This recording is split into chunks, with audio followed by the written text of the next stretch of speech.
Burkina Faso. October 2022. A young captain in the army, barely 34 years old, takes control of a nation spiraling into insecurity. His name? Ibrahim Traoré. Instantly, comparisons flood in. Sankara. Lumumba. Gaddafi. He talks like them. Lives like them. Challenging power like them. And in a world that has never been kind to such men, it raises one terrifying question: is Ibrahim Traoré the next target? 3 African leaders.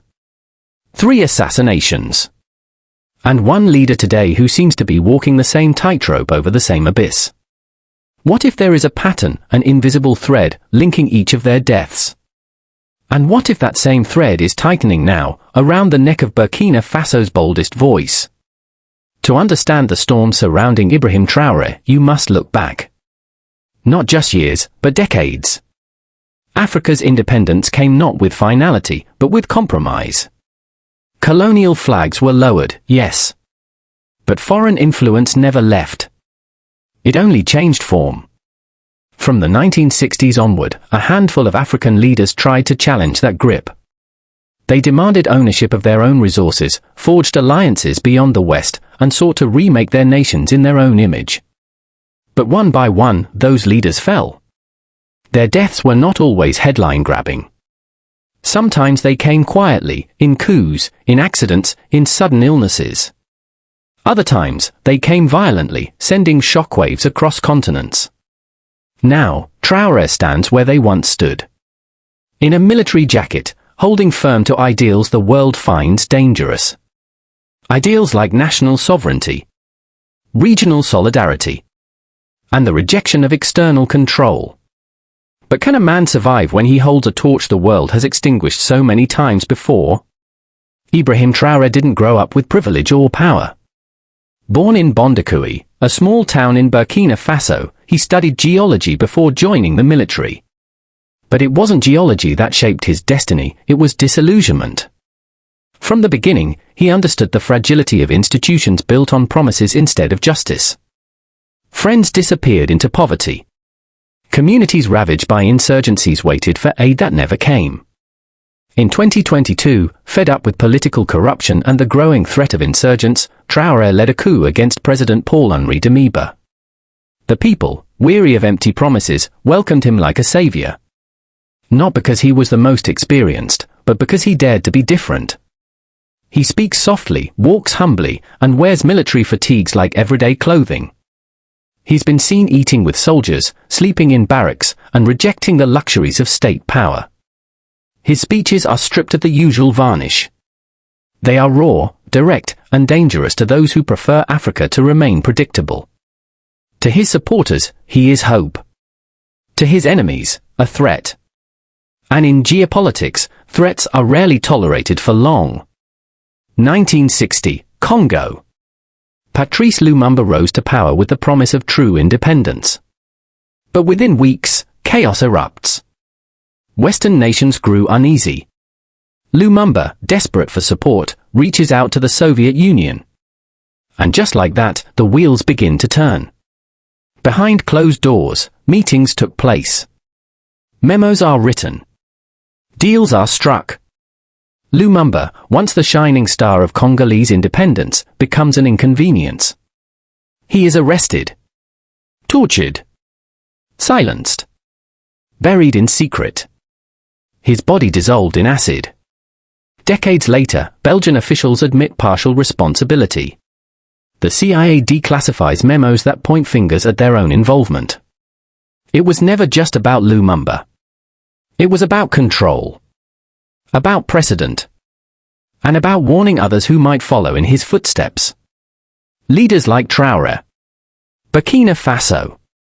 1983, a fiery young leader named Thomas Sankara seizes power.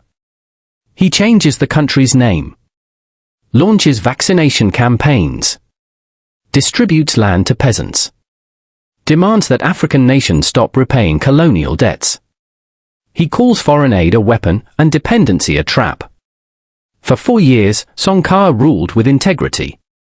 He rides bicycles through Ouagadougou streets. He cuts ministerial salaries. He refuses opulence.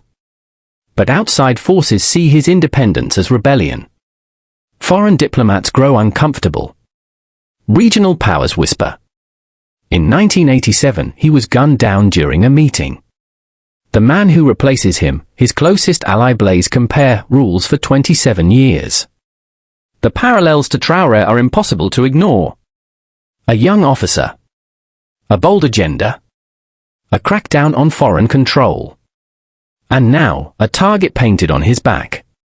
Gaddafi ruled Libya for 42 years. He was a dictator to some, a visionary to others. But one thing is clear, his plans threatened powerful interests. He proposed an African central bank, a gold-backed currency, and an end to reliance on the West. His wealth funded Pan-African projects. His influence extended across borders. In 2011, NATO-backed forces intervened. Gaddafi was captured, beaten, and shot in broad daylight. Libya descended into civil war. And African unity lost one of its loudest voices. Today, Ibrahim Traoré builds regional coalitions with Mali and Niger. He challenges the presence of French troops. He explores new alliances beyond the traditional Western partners. The script feels familiar. In every handshake. In every alliance. In every statement rejecting neo-colonialism, Traoré walks closer to a familiar edge. No bullets have flown yet, but the battlefield has shifted. Traoré now fights a digital war. Disinformation campaigns. Assassination rumors. Economic sabotage. In April 2024, intelligence reports alleged that mercenaries had been contracted to eliminate him. The Burkina government dismissed the threats. But the fear remains. Social media churns with whispers. Fake news stories sprout overnight. Old alliances wither. New enemies arise. He faces threats not just from shadowy external actors, but from within. From elites who benefited from the old system. From politicians who lost power. From generals loyal to foreign sponsors. And from foreign powers reluctant to let go of strategic interests. Traoré moves through a landscape mined with unseen dangers. Time and again, the same pattern appears. Step 1. Delegitimize the leader. Accuse him of tyranny. Isolate him diplomatically. Step 2. Encourage unrest. Support opposition forces. Turn the people against him. Step 3. Intervene, militarily, economically, or through proxies. It happened to Lumumba. It happened to Sankara. It happened to Gaddafi. Today, reports surface of economic pressures applied against Burkina Faso. Financial institutions tighten loans. Aid packages shrink. Security partnerships evaporate. It is a chessboard where every move has been played before. Will it happen to Traoré? Ibrahim Traoré is still standing. But how long can a candle burn in the wind? He walks a road built by martyrs. And while millions believe in him, belief has never been a shield. Only time, strategy, and unwavering vigilance can decide what comes next. And yet, in every speech, every public appearance, there's no fear. Only purpose. But history doesn't care about purpose. History cares about power. In the markets of Ouagadougou, old women bless his name. Young men wear his face on t-shirts. Mothers whisper prayers for his safety. But prayers are not bulletproof vests. At night, somewhere beyond the borders, strategies are being crafted. Eyes are watching. Waiting. 3 men. 3 deaths. 1 legacy. Ibrahim Traoré may be the next chapter in this long, brutal book, or he might rewrite it entirely. Only one thing is certain, the world is watching. If you found this story as important as we do, subscribe. Share. And tell us in the comments, will Traoré survive the weight of history?